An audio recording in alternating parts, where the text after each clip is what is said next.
لبيك اللهم لبيك لبيك لا شريك لك لبيك إن الحمد والنعمة لك والملك لا شريك لك لبيك اللهم لبيك لبيك لا شريك لك لبيك إن الحمد والنعمة لك والملك لا شريك لك لبيك اللهم لبيك لبيك لا شريك لك لبيك إن الحمد والنعمة لك والملك لا شريك لك. السلام عليكم ورحمة الله وبركاته. الحمد لله رب العالمين والصلاة والسلام على سيد الأولين والآخرين وعلى آله وصحبه أجمعين أما بعد. تمام تعریفیں اس رب کے لیے ہے جو تمام جہانوں کا پروردگار ہے، جس نے آپ کو اپنا مہمان منتخب کیا ہے۔ جو عبادت آپ لوگ کرنے کے لیے جا رہے ہیں وہ اسلام کے 5 رکنوں میں سے ایک رکن ہے۔ جب اللہ نے آپ کو اس عظیم عبادت کے لیے چن لیا ہے تو اس عبادت کو کرتے وقت خیال رہے کہ آپ کی عبادت صرف اللہ کے لیے خالص ہو، آپ کا حج کرنا صرف اللہ کے لیے خالص ہو، خلوص دل اور صالح نیت کے ساتھ صرف اللہ کے لیے عبادت کرنا مقصود ہو۔ عبادت کا مقصد نام کمانا، عزت کو بڑھانا یا پھر حاجی یا حاجہ کہلانا نہ ہو، کیونکہ اللہ تعالیٰ قرآن مجید میں فرماتا ہے وَمَا أُمِرُوا إِلَّا لِيَعْبُدُوا اللَّهَ مُخْلِصِينَ لَهُ الدِّينَ۔ انہیں اس کے سوا کوئی حکم نہیں دیا گیا کہ صرف اللہ کی عبادت کرے، اسی کے لیے دین کو خالص کر دے۔ اس لیے ہر قسم کی ریاکاری سے خالی ہو کر اس سفر کا آغاز کرے۔ نمبر 2، اس بات کا خیال رہے کہ قرآن اور حدیث کے مطابق آپ کا عمل ہو۔ کوئی بھی عبادت خواہ چھوٹی ہو یا بڑی اللہ کے پاس تبھی مقبولیت کا درجہ حاصل کرتی ہے جب وہ اللہ اور اس کے رسول صلی اللہ علیہ وسلم کے بتلائے ہوئے طریقے کے مطابق ہو۔ حدیث میں آتا ہے قال رسول اللہ صلی اللہ علیہ وسلم من عمل عملا لیس علیہ امرنا فہو رد۔ اس کا مطلب ہے جس نے دین میں کوئی ایسا عمل کیا جس کا ہم نے حکم نہیں دیا ہے تو وہ کام مردود ہے۔ آئیے حج کی فرضیت کی دلیل قرآن کی روشنی میں حاصل کرتے ہیں۔ اللہ تعالیٰ فرماتا ہے وَلِلَّهِ عَلَى النَّاسِ حِجُّ الْبَيْتِ مَنِ اسْتَطَاعَ إِلَيْهِ سَبِيلًا۔ اس کا ترجمہ ہے اور اللہ کے لیے لوگوں پر اس گھر کا حج فرض ہے جو بھی اس تک پہنچنے کی استطاعت رکھتا ہو۔ انشاءاللہ آج کے درس میں ہم حج تمتع کا طریقہ سیکھیں گے۔ اس سے پہلے کہ ہم حج تمتع کا طریقہ سیکھیں، ضروری ہے کہ ہم حج کے بارے میں کچھ بنیادی معلومات حاصل کر لیں۔ سب سے پہلے ہم جانتے ہیں کہ حج کی شرائط مردوں اور عورتوں کے لیے کیا ہے۔ حج کی شرائط مردوں کے لیے یہ ہے کہ مرد بالغ ہو، عاقل ہو، آزاد ہو، مالدار ہو اور حکومت کی طرف سے اس کے لیے کوئی رکاوٹ نہ ہو، حج کو جانے والا راستہ پرامن ہو، صحت مند ہو، مسلمان ہو۔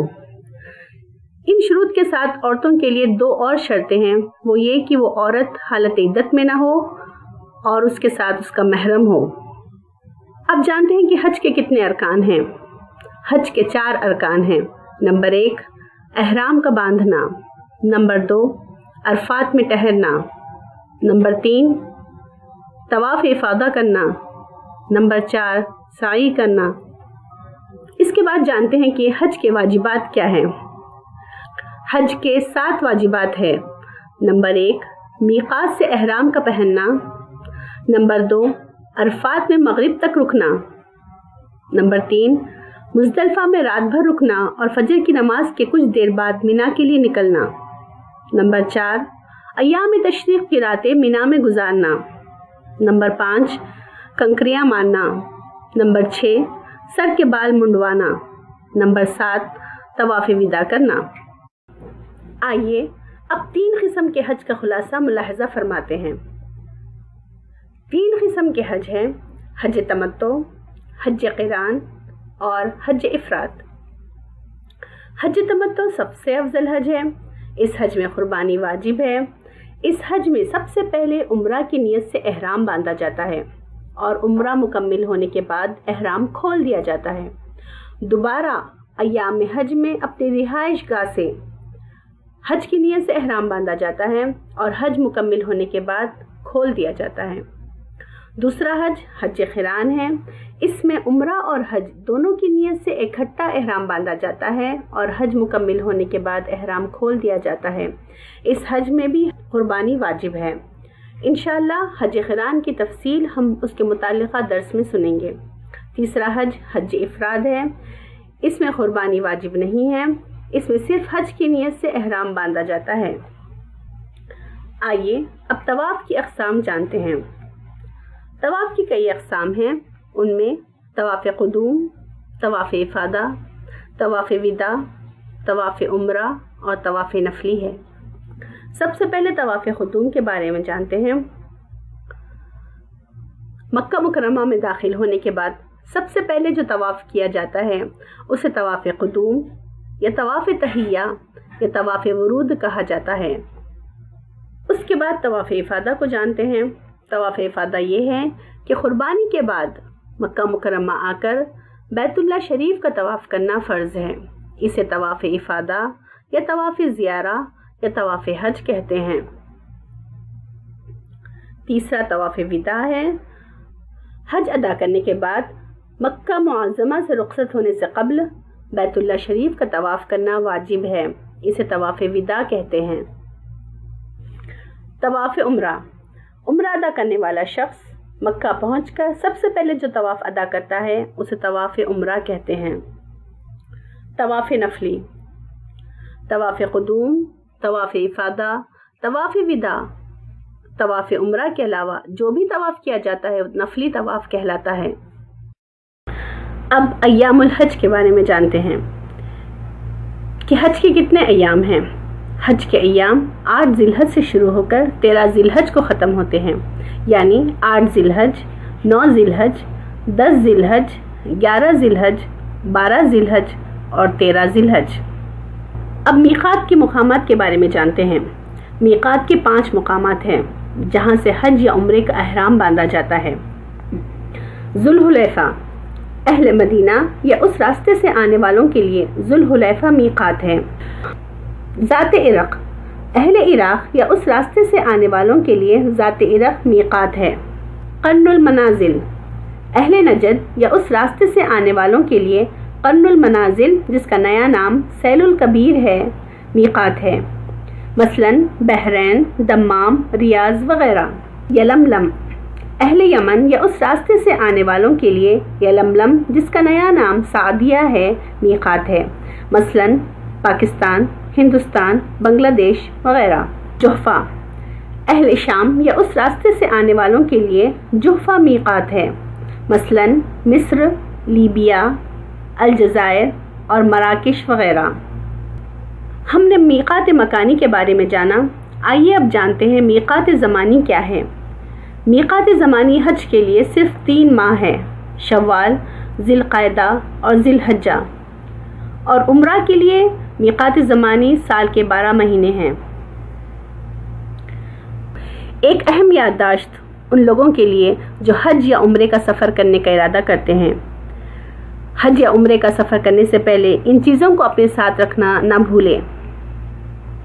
احرام کی چادریں، احرام بدلنے کے بعد دوسرے کپڑے، سینڈلز یا چپل، چھتری، بال کاٹنے کے لیے ضروری اشیاء۔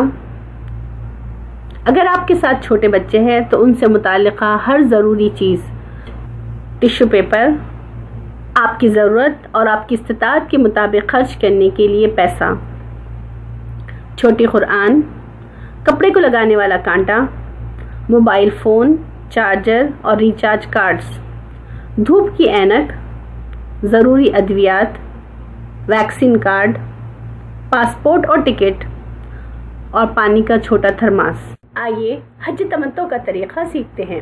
حج تمتع کرنے والوں کے لیے طواف اور سعی کا کیا حکم ہے؟ حج تمتع کرنے والوں کے لیے 3 طواف اور 2 سعی ہے۔ طواف عمرہ کے ساتھ سعی، اور دوسرا طواف افادہ یا طواف حج کے بعد سعی، اور تیسرا طواف وداع، اس کے بعد سعی نہیں ہے۔ سب سے پہلے حج تمتع میں عمرہ کیا جاتا ہے، اسی لیے آئیے عمرہ کی تفصیل سیکھتے ہیں۔ عمرہ کے احرام کے لیے میقات جانا اور احرام باندھنا۔ میقات جا کر غسل یا وضو کرنا اور جسم پر خوشبو لگانا۔ اس بات کا خیال رہے کہ خوشبو جسم پر لگائی جائے اور احرام کی چادروں پر نہ لگائی جائے۔ دوسرا مرحلہ احرام کی چادریں باندھنا۔ مرد کے احرام باندھنے کا طریقہ ان تصاویر میں پیش کیا گیا ہے۔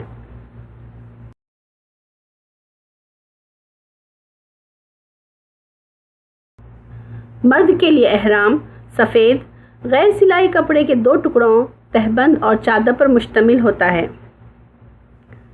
عورت کے احرام باندھنے کا طریقہ۔ عورت کے احرام کے لیے کوئی خاص لباس نہیں، وہ کسی بھی لباس میں احرام باندھ سکتی ہے۔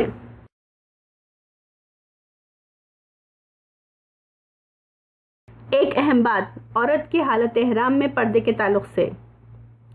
عورت کے لیے حالت احرام میں نقاب و دستانہ استعمال نہ کرنے کا مطلب یہ ہرگز نہیں ہے کہ وہ اجنبی مردوں کے سامنے اپنا چہرہ اور اپنی ہتھیلیوں کو کھلا رکھے گی، بلکہ ایسی صورت میں دوپٹہ اور چادر وغیرہ سے پردہ کرنا اور چھپانا واجب ہے۔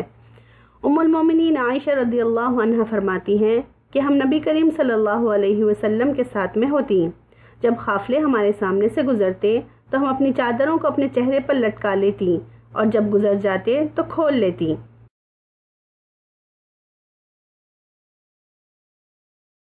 احرام کی چادریں باندھنے کے بعد جب آپ سواری پر سوار ہو جائے اور سواری حرکت کرنے لگے تو یہ نیت کر لیں، لبیک عمرہ۔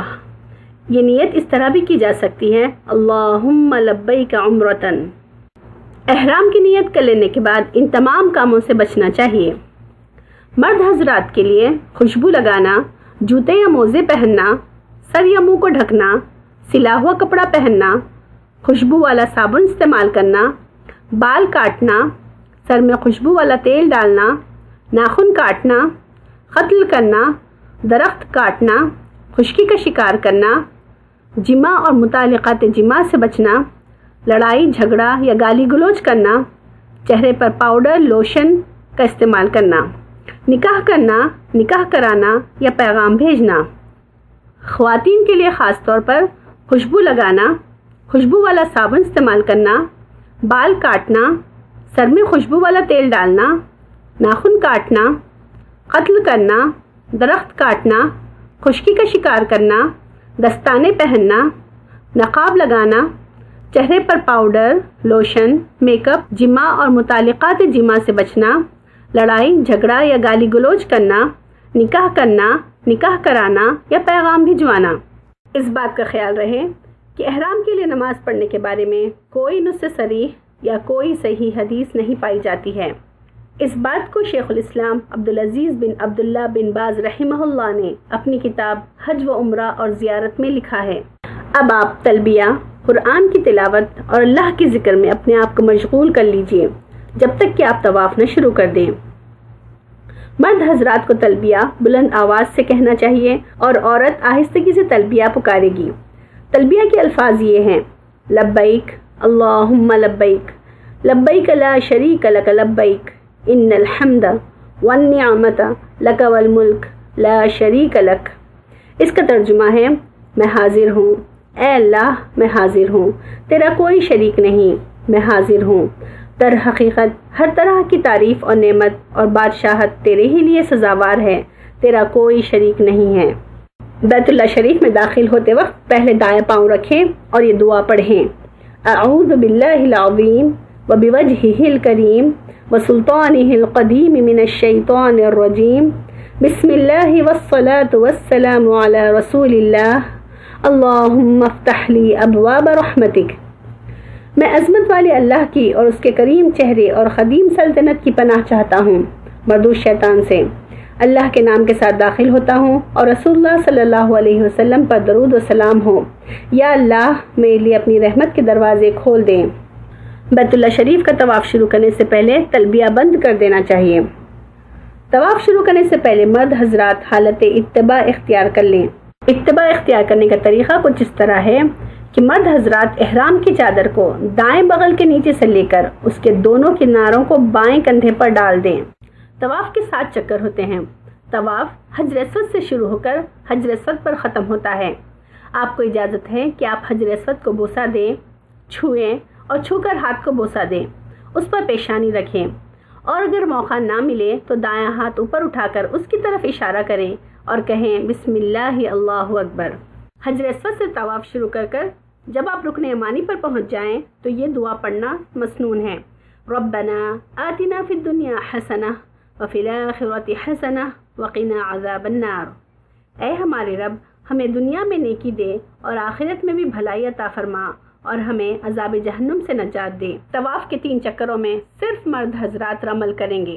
رمل کرنا یعنی تیز چلنا، اور باقی 4 چکروں میں عام چال چلیں۔ طواف کے لیے کوئی مخصوص دعا نہیں ہے، کوئی بھی دعا مانگی جا سکتی ہے، قرآن کی تلاوت اور ذکر بھی کیا جا سکتا ہے۔ اس بات کا خاص خیال رہے کہ طواف حالت وضو میں کرنا چاہیے۔ طواف کے دوران آسمان کو نہیں دیکھنا چاہیے۔ حجر اسود سے طواف شروع کر جب آپ دوبارہ حجر اسود پر پہنچ جاتے ہیں، آپ کا 1 چکر مکمل ہو جاتا ہے۔ دوبارہ نیا چکر کرنے کے لیے آپ کو حجر اسود کی طرف اشارہ کر بسم اللہ اللہ اکبر کہنا چاہیے اور اپنا چکر شروع کر دیجیے۔ اسی طرح 7 چکر پورے کرنے پر آپ کا طواف مکمل ہوگا۔ اس بات کو بھی ذہن میں رکھنا چاہیے کہ اگر تعداد میں شبہ ہو جائے، مثلا 4 چکر کیے ہیں یا 5 چکر کیے ہیں، تو کم والے عدد کو شمار کرنا چاہیے۔ جب آپ کی طواف کی 7 چکریں مکمل ہو جائیں تو یہ آیت پڑھتے ہوئے مقام ابراہیم کی طرف جائیں، وَاتَّخِذُوا مِن مَقَامِ إِبْرَاهِيمَ مُصَلًّى۔ اس کا ترجمہ ہے اور مقام ابراہیم کو نماز کی جگہ بناؤ۔ وہاں جا کر 2 رکعت نماز پڑھیں۔ پہلی رکعت میں سورۃ الفاتحہ کے بعد سورۃ الکافرون اور دوسری رکعت میں سورۃ الفاتحہ کے بعد سورۃ الاخلاص پڑھیں۔ اگر آپ کو مقام ابراہیم کے پیچھے جگہ نہ ملے تو حرم میں کہیں بھی یہ نماز ادا کی جا سکتی ہے۔ مقام ابراہیم کے پیچھے نماز مکمل کرنے کے بعد زمزم بہت زیادہ پیجیے۔ پینے سے پہلے جو چاہے دعا مانگیے، کیونکہ زمزم پینے سے قبل مانگی گئی دعا قبول ہوتی ہے، اور کچھ زمزم سر پر بھی ڈالیے۔ اب سعی کی باری ہے۔ سعی صفا اور مروہ کے درمیان کی جاتی ہے۔ سعی صفا پہاڑی سے شروع ہوتی ہے اور مروہ پہاڑی پر ختم ہوتی ہے۔ صفا پہاڑی پر چڑھتے ہوئے یہ آیت پڑھیں، ان الصفا والمروة من شعائر اللہ فمن حج البیت او اعتمر فلا جناح علیہ ان یطوف بہما ومن تطوع خیرا فإن اللہ شاکر علیم۔ بے شک صفا اور مروہ پہاڑیاں اللہ کی نشانیوں میں سے ہیں، لہٰذا جو شخص بیت اللہ کا حج کرے اس کے لیے کوئی گناہ نہیں کہ وہ ان 2 پہاڑیوں کے درمیان سعی کرے، اور جو کوئی بارضا و رغبت بھلائی کا کام کرے گا اللہ کو اس کا علم ہے اور اللہ قدردان ہے۔ اس کے بعد کہیں ابدأ بما بدأ اللہ بہ۔ اس کا ترجمہ ہے، میں سعی کی ابتدا اس پہاڑی سے کرتا ہوں جس کے ذکر سے اللہ تعالیٰ نے قرآن میں ابتدا کی۔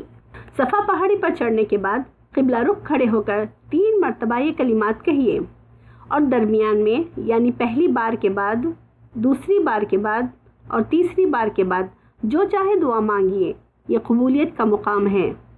وہ کلمات یہ ہیں، اللہ اکبر اللہ اکبر اللہ اکبر، لا الہ الا اللہ وحدہ لا شریک لہ، لہ الملک ولہ الحمد وہو علی کل شیء قدیر، لا الہ الا اللہ وحدہ انجز وعدہ ونصر عبدہ وہزم الاحزاب وحدہ۔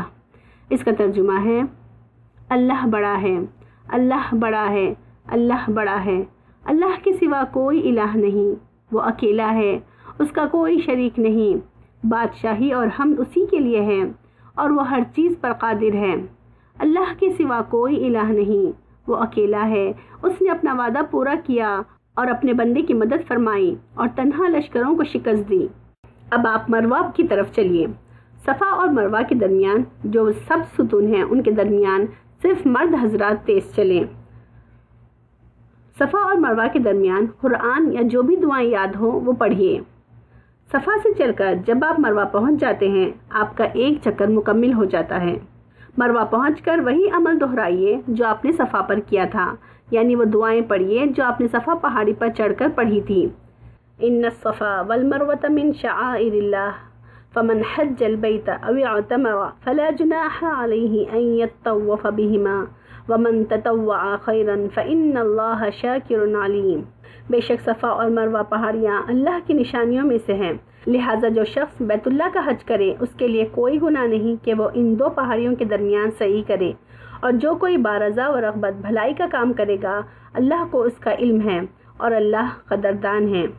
اس کے بعد کہیں ابدأ بما بدأ اللہ بہ۔ اس کا ترجمہ ہے میں سعی کی ابتدا اس پہاڑی سے کرتا ہوں جس کے ذکر سے اللہ تعالیٰ نے قرآن میں ابتدا کی۔ پہاڑی پر چڑھنے کے بعد قبلہ رخ کھڑے ہو کر 3 مرتبہ یہ کلمات کہیے، اور درمیان میں یعنی پہلی بار کے بعد، دوسری بار کے بعد اور تیسری بار کے بعد جو چاہے دعا مانگیے، یہ قبولیت کا مقام ہے۔ وہ کلمات یہ ہیں: اللہ اکبر، اللہ اکبر، اللہ اکبر، لا الہ الا اللہ وحدہ لا شریک لہ، لہ الملک ولہ الحمد وہو علی کل شیء قدیر، لا الہ الا اللہ وحدہ انجز وعدہ ونصر عبدہ وہزم الاحزاب وحدہ۔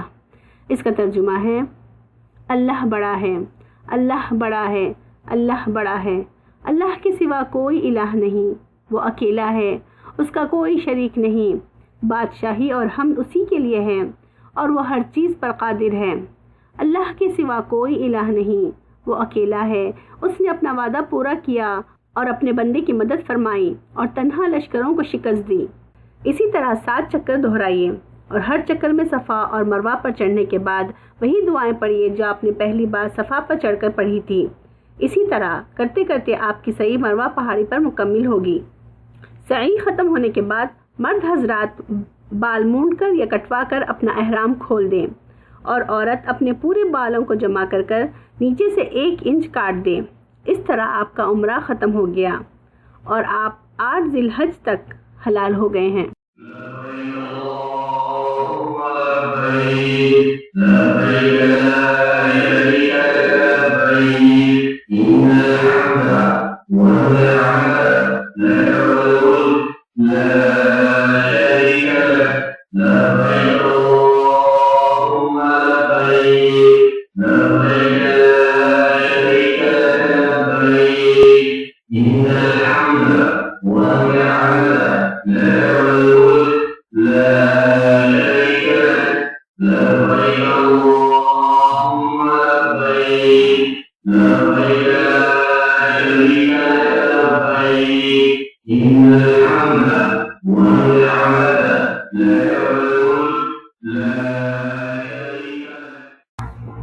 ذی الحج حج کا پہلا دن ہے، اس کو یوم الترویہ بھی کہتے ہیں۔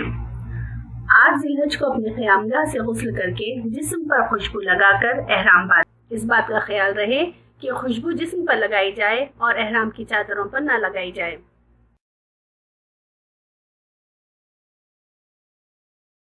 احرام باندھنے سے قبل لبیک حجن کہہ کر حج کی نیت کریے۔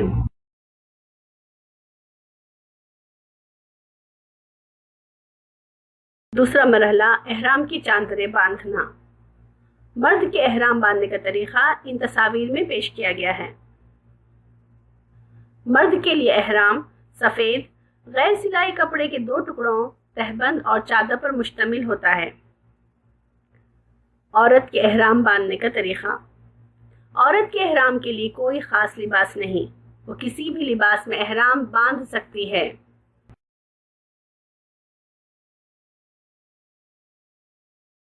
ایک اہم بات عورت کی حالت احرام میں پردے کے تعلق سے۔ عورت کے لیے حالت احرام میں نقاب و دستانہ استعمال نہ کرنے کا مطلب یہ ہرگز نہیں ہے کہ وہ اجنبی مردوں کے سامنے اپنا چہرہ اور اپنی ہتھیلیوں کو کھلا رکھے گی، بلکہ ایسی صورت میں دوپٹہ اور چادر وغیرہ سے پردہ کرنا اور چھپانا واجب ہے۔ ام المومنین عائشہ رضی اللہ عنہا فرماتی ہیں کہ ہم نبی کریم صلی اللہ علیہ وسلم کے ساتھ میں ہوتی، جب قافلے ہمارے سامنے سے گزرتے تو ہم اپنی چادروں کو اپنے چہرے پر لٹکا لیتی اور جب گزر جاتے تو کھول لیتی۔